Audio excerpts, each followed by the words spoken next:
Today's lesson is the story of the inexperienced ghost. Hi, everybody. My name is Roger. And I'm Helen. And today we're going to talk about a ghost story that was written by the English writer H.G. Wells, and it was published way back in 1902. It's a fun story, and you can find it online for free. And it's a ghost story, although it's kind of a funny ghost story. Yes, it's a ghost story written by, as Roger had mentioned, H.G. Wells. So Wells was an English writer, and he was known for writing very interesting and entertaining science fiction and fantasy novels. So some of his other works include The War of the Worlds and The Island of Dr. Moreau. And the short story that we're going to be looking at today is, as Roger mentioned, a ghost story. And it's kind of a funny ghost story. It is indeed. And of course, we're not telling the whole story. It's quite long. So we have a synopsis today, or a summary. So let's begin our summary right now by listening to the first part. The story of the inexperienced ghost. Clayton placed a log on the fire before settling back into his chair. He looked at each of us in turn, as if considering something important, and then confessed that he had an incredible story to share. We were in good spirits, having gathered in the great hall of the Mermaid Club after a day of golfing, and were in the mood to indulge him. So he began. 大家好，第一部分我们可以看到片语 in turn， 它的意思是依序或是轮流。例如Mandy greeted each of the guests in turn. Mandy 逐一和每位宾客打招呼。又或者说 The cold and, in turn, the loneliness of the cabin was starting to affect Dave. 小屋里的寒冷和孤独感开始轮番影响 Dave. 另外，这个片语也有进而、接着或是转而的意思。例如 The argument caused a fight.That led in turn to the police being called. 这场争执引发一场打斗，进而导致警察被叫来。再举一个例子 An increase in productivity will, in turn, lead to an increase in profit. 生产力提高，相应的将会造成利润增加。再来，我们介绍动词 indulge， 它指的是耐心的允许某人做或是说点点点，也可以是迁就纵容，或是使沉溺于点点点。例如 Please indulge me for a moment and let me explain why this will work. 请容忍我一下，让我解释为什么这会起作用。或者 While on vacation, Nancy indulged herself in fancy restaurants every day. 在度假期间 Nancy 每天都沉迷于高档餐厅。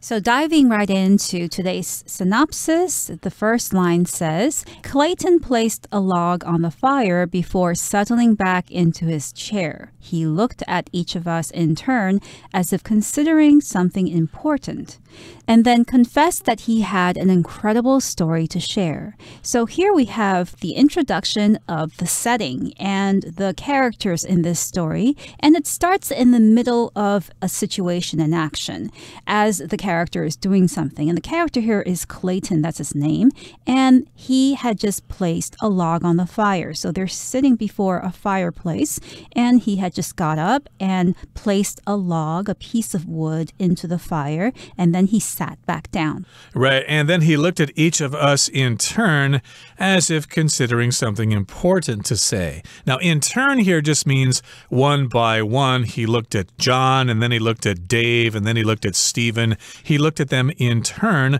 one by one. In turn can also mean as the result of something or then something happened. For example, the company has developed a new product, and then they marketed the product, and in turn, the company made a lot of money with that product. But here, of course, he's just looking at each of us, thinking about what he wants to say. Should I say something here to Edgar? Should I say something here to Roger or Helen or whatever? So yeah, he was looking at them And then he confessed, well, fellas, I've got an incredible story to share. I didn't really want to tell you this story. I wasn't sure if I should tell you this story, but I've decided to go ahead and tell you.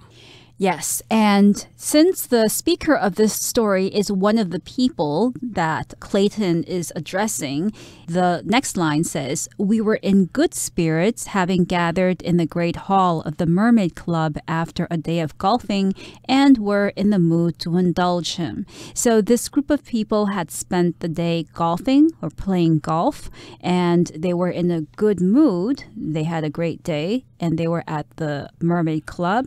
So they decided that they'll let Clayton tell this story. And this gives us an idea that they already know that Clayton tends to talk a lot and maybe tends to say things that are not true, because the speaker says we will indulge him. So when you indulge someone, you're allowing them to do something that they want. For instance, parents often indulge their children by allowing them to do things that normally they wouldn't allow them to do. And here the group of people are indulging Clayton by letting him tell his story to them. Right, so they were in good spirits, or they were in the mood to let him go ahead and tell them what he wanted to say. It's kind of confusing here because if you're feeling good about something, you can be in good spirits, or you can be in a good mood or in the mood to do something. You can't say in a good spirit. We always use this in the plural, in good spirits. And you can't say in the moods here either, because this one we use in the singular form. Sorry, it's a bit confusing, but that's just the way it is. Okay, so they decided to let him start telling his story. So he began to tell his story. Let's move on now to the second part and listen to his story. As you know, he said, I've never believed in ghosts. But last night, as I was wandering the empty hallways of the club, I came across one. A rather pathetic specimen, if I'm entirely honest. He said it so matter-of-factly that we didn't know how to respond. So Clayton begins to tell his story to the group, and he says, "As you know," he said, "I've never believed in ghosts. But last night, as I was wandering the empty hallways of the club, I came across one." So he's addressing his friends and saying, well, you know, I'm not the type of person to believe in ghosts, to believe in these spirits floating around, but I actually came across one. I saw one when I was wandering the halls, the empty halls of the club last night. That's right. And then he says, I came across one. I actually encountered a ghost. So that's the verb phrase here, to come across something. He's using it here in the past tense. He came across a ghost. He actually saw one. He encountered a ghost. They met in the hallway there. And then he goes on to say, a rather pathetic specimen, if I'm entirely honest. So to tell you the truth, I thought this ghost was quite pathetic, or a rather pathetic specimen. A specimen is an example of something. We often use specimens in the laboratory if we're trying to do some research about a new species of beetle or something.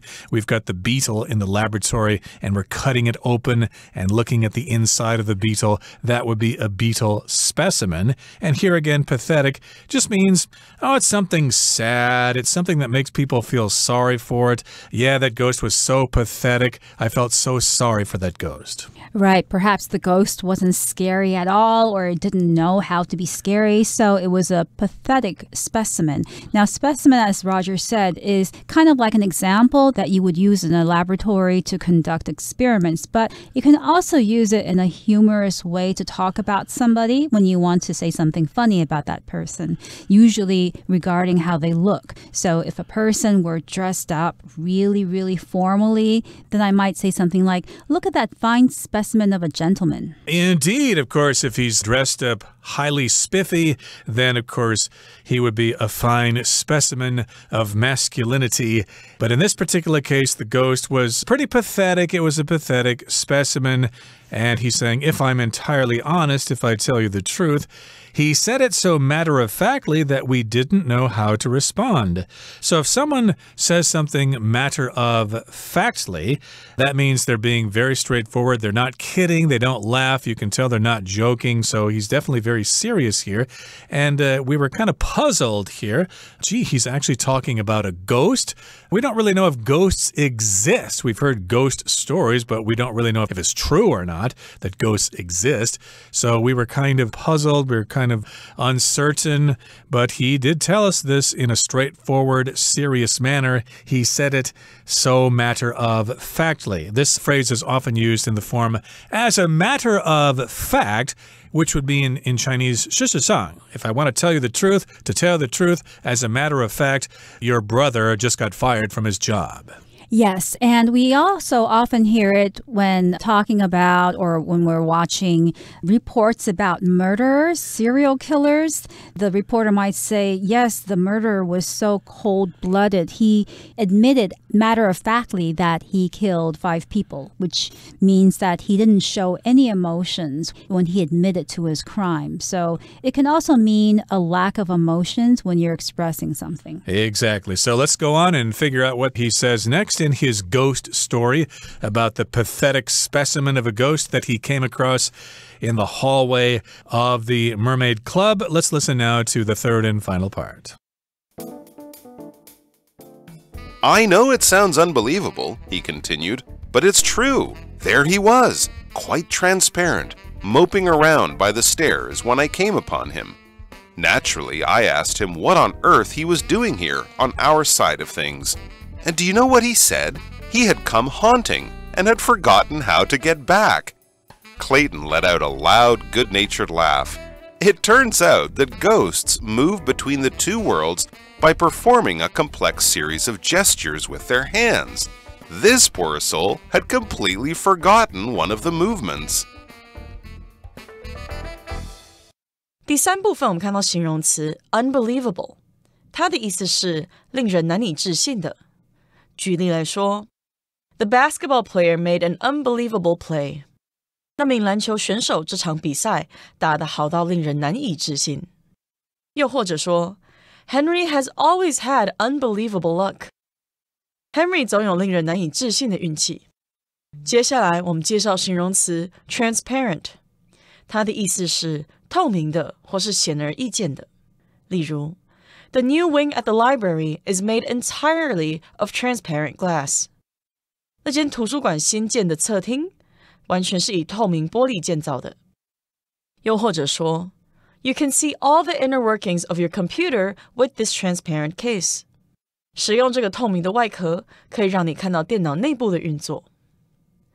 另外补充这个字的名词 transparency。T-R-A-N-S-P-A-R-E-N-C-Y, transparency. 它的意思是透明度。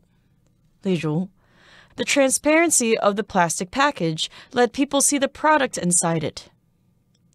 塑胶包装的透明度让人看到里面的产品。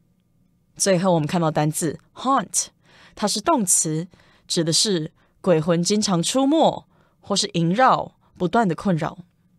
在课文中Haunting 是动名词用法 ，come haunting 表示不断来出没。例如 The ghost of a headless man was said to haunt the old castle. 据说那座古老城堡有一个无头男子的鬼魂出没。或是 According to legend, the ghost of an old sailor haunts the local lighthouse. 根据传说，有一个老水手的鬼魂在当地的灯塔阴魂不散。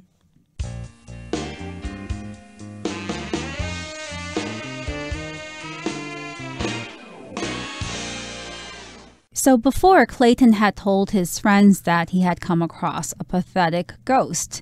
And now he says, I know it sounds unbelievable, he continued, but it's true. So he's probably looking at his friends' reactions, and they're all looking at him in disbelief. They don't believe that he had actually seen a ghost. And he says, yeah, I know it sounds unbelievable. When something is unbelievable or sounds unbelievable, it means it's unlikely to be true or believed. And here we might think, yeah, it's unbelievable for somebody to have seen a ghost. Exactly. It's true. And he said there he was quite transparent, moping around by the stairs when I came upon him, or we could also say when I came across him.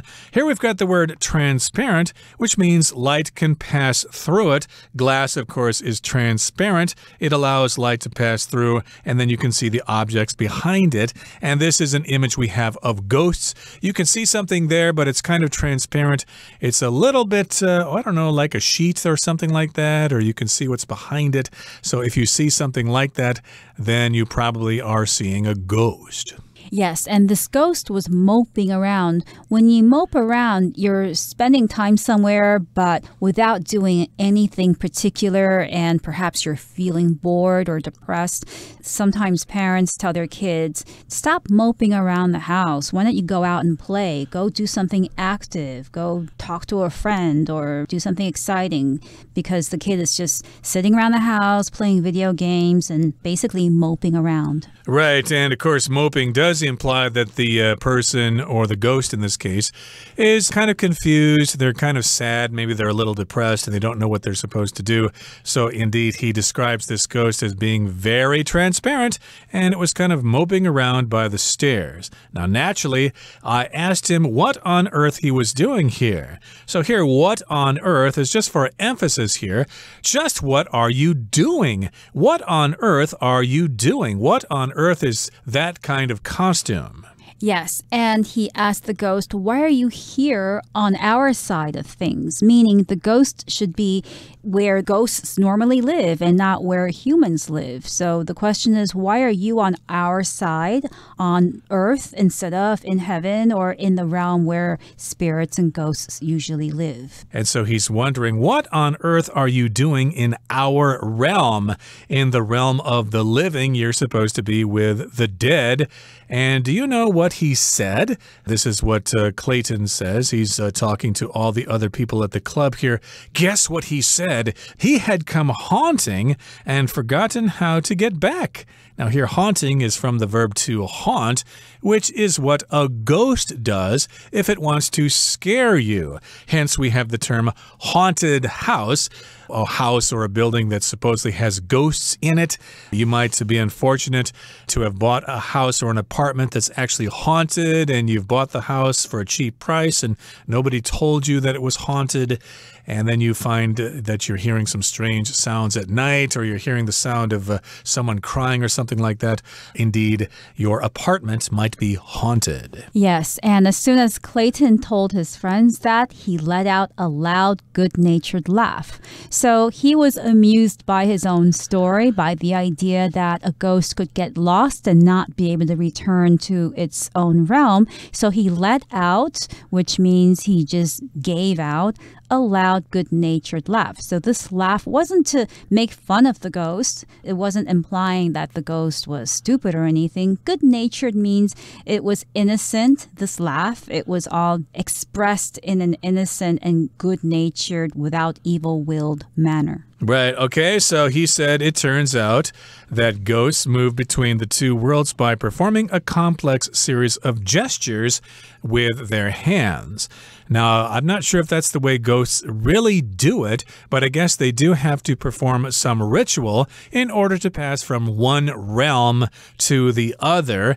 And according to Clayton here, ghosts can pass between these two worlds or these two realms by performing a complex series of gestures with their hands. Now, a gesture is just some kind of a sign that you make, usually with your hands. It doesn't necessarily have to be your your hands, but usually it does involve your hands or your arms. For example, if you're waiting for someone at the restaurant and you're at the table and they come in and you get out of your chair and then you point your hand toward the available seat, that is a gesture. Here, John, sit down. It's nice to see you. That's right. But this poor soul had completely forgotten one of the movements. So here is Clayton referring to the ghost by calling it this poor soul. A soul is really the spiritual part of a person's soul.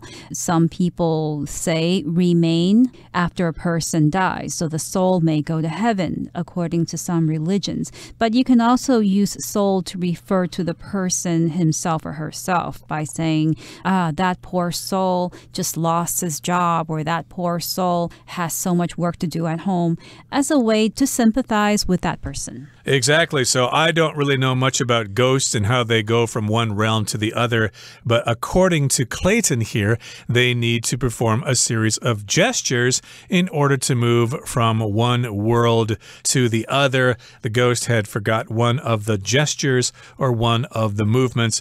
Maybe it was supposed to move its hands over its head, it was supposed to kick its legs up in the air, or to spin 3 times in a circle. We don't really know, but the ghost was very pathetic. It had forgotten one of those gestures or one of those movements. Okay, that brings us to the end of our explanation. It's time now to listen to Hanny.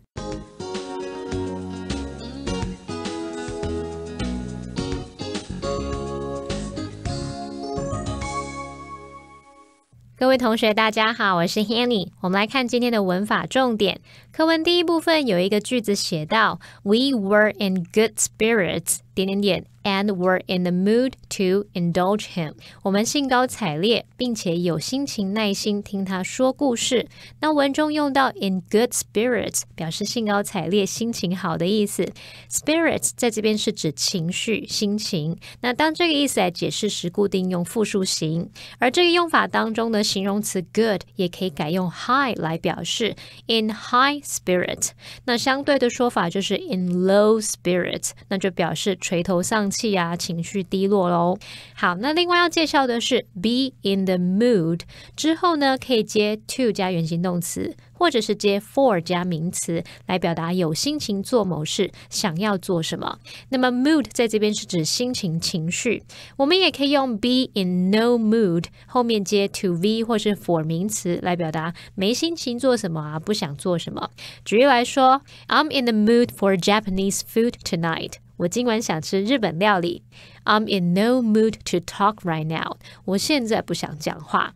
好，那么在课文第二部分呢，故事主角 Clayton 提到说他从不相信有鬼魂，但昨晚当他在俱乐部空荡荡的长廊闲晃时，他碰巧遇到了一个鬼。好，这边他是用 come across 来表达碰巧遇到。那我们顺便来整理一下 come across 的不同用法。首先第一种是课文用法，那是当及物来用，表示说碰巧遇到啊，偶然发现，这时候就跟 come upon、bump into、run into、run across 等等意思相同。那么 come across 后面是可以接人或者是事物。举例来说 We came across a charming cafe a few days ago. 我们几天前偶然发现一间迷人的咖啡简餐店。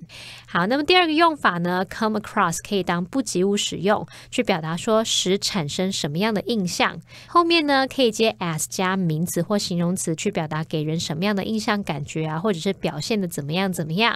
Come across 后面也可以接 negatively 或者是 well 等等的副词来做修饰。举例来说 She came across as a very intelligent person. 她给人的印象是个非常聪明的人。好，那么第三个用法呢 come across 做不及物用，还可以指说清楚表达，可能是某个想法被清楚的表达了解的那种语义。例如 His passion really came across when he talked about his job. 当他在聊他的工作时，可以看得出他的热忱，他讲话的方式就清楚地传达出他对工作的热忱热情了。好，那以上是今天的重点整理，我们来回顾今天的单字吧。Indulge. Gene's story was a bit boring, but Lola was nice enough to indulge him. Pathetic. Jeff's pathetic drawing of a horse looks more like an odd giraffe. Specimen. Everyone agrees that our basketball team's star player is an amazing physical specimen. Unbelievable. Although she found Shane's story unbelievable at first, Katie soon learned it was true. Transparent. The grapes were wrapped in transparent plastic. Haunt. Some people say the castle is haunted by the ghost of a dead king.